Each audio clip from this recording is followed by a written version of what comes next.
सबको जन्माष्टमी की हार्दिक शुभकामनाएं।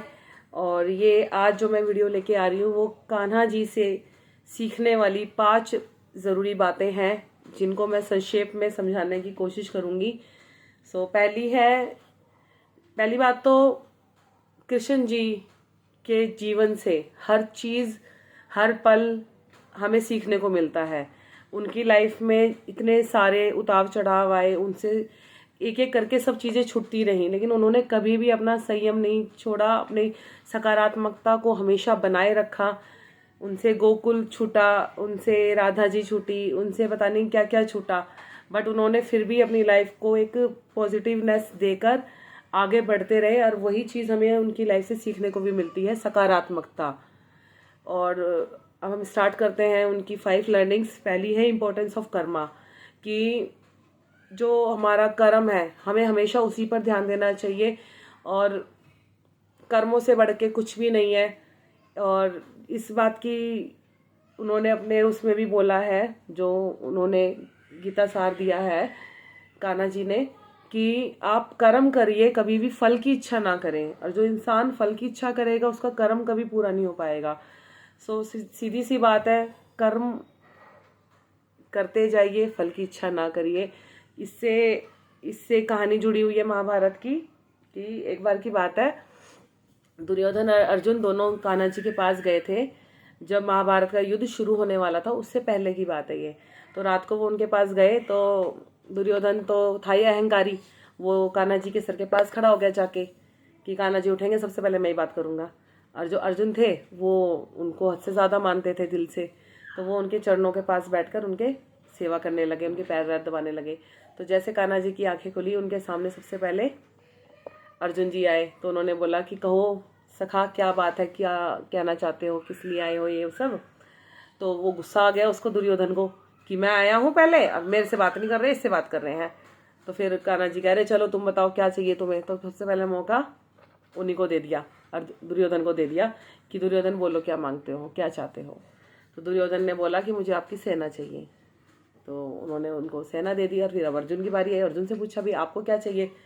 तो अर्जुन ने बस हाथ जोड़ के ये प्रार्थना करी कि प्रभु बस आप मेरे साथ आए, आप मेरे रथ के सारथी बने, और मुझे इसके सिवा और कुछ नहीं चाहिए, कोई सेना नहीं चाहिए, बस मुझे आप चाहिए। तो इसी, और आपको सबको पता है उसके बाद हुआ क्या। जिसने सेना ली इतनी सारी, उसका तो सर्वनाश ही हुआ, और जिसने कृष्ण का साथ लिया वो, उसके तो बेड़ा पार हुआ। ठीक है, तो पहली लर्निंग तो हमारी ये थी कि कर्मों पे ध्यान दे, हमारे कर्म सबसे बढ़ के हैं। और दूसरी लर्निंग ये है कि जो भी हो रहा है हमारे जीवन में, जो भी होता है उसके पीछे कोई ना कोई वजह होती ही है। कि जैसे लाइफ में आगे बढ़ना है हमें, और कोई भी हमारे लाइफ में कोई भी तकलीफ है, कोई भी परेशानी, कोई भी कैसी भी रुकावट आ रही है, उनके पीछे कोई ना कोई रीज़न होता ही होता है। और कर्म जो है वो वापस लौट के आते हैं। जैसे एक बछड़ा बिछड़ जाता है अपनी माँ से, तो वो सैकड़ों गायों में भी अपनी माँ को ढूंढ लेता है। उसी तरह से हमारे कर्म भी हमें ढूंढ लेते हैं।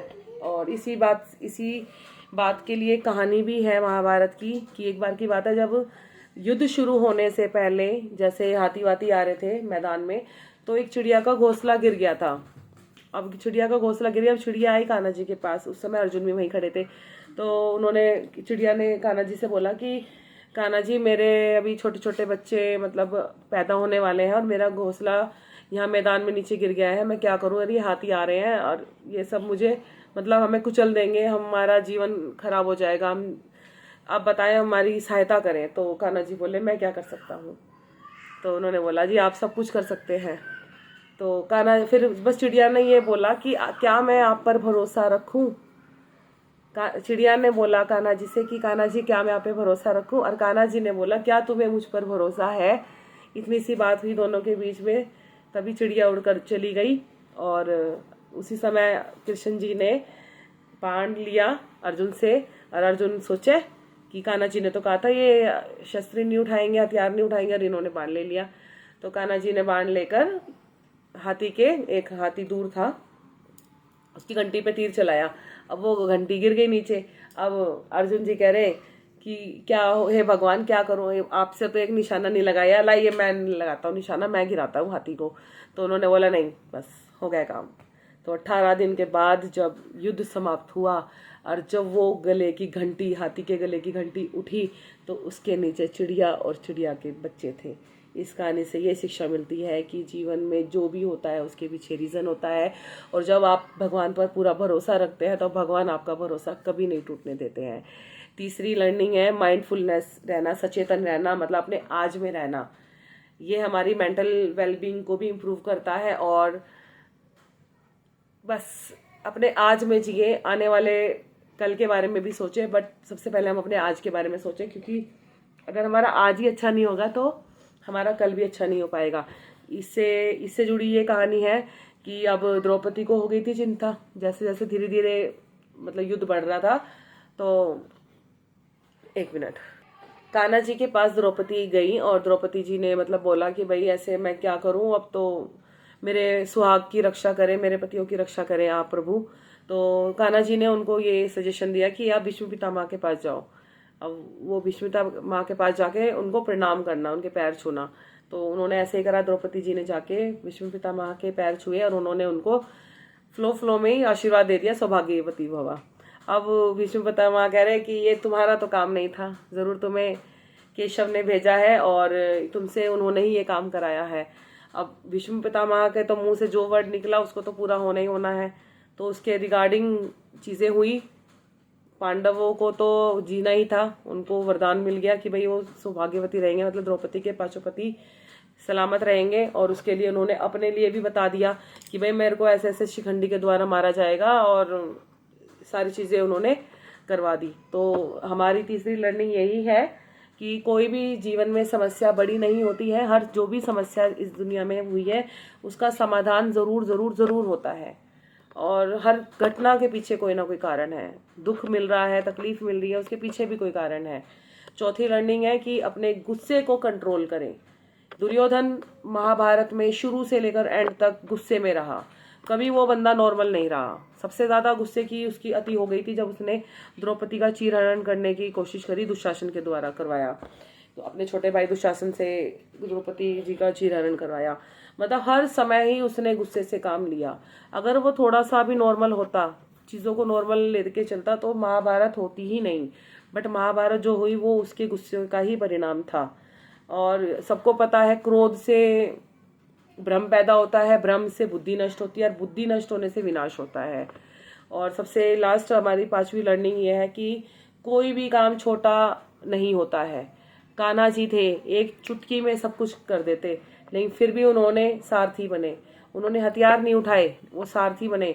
उन्होंने ये नहीं सोचा कि मैं भगवान होके मैं एक छोटा काम मतलब ले रहा हूँ तो इसका क्या इम्पैक्ट पड़ेगा। बट उन्होंने इस चीज़ से हमें यही सिखाया कि इस दुनिया में कोई भी काम छोटा नहीं होता है।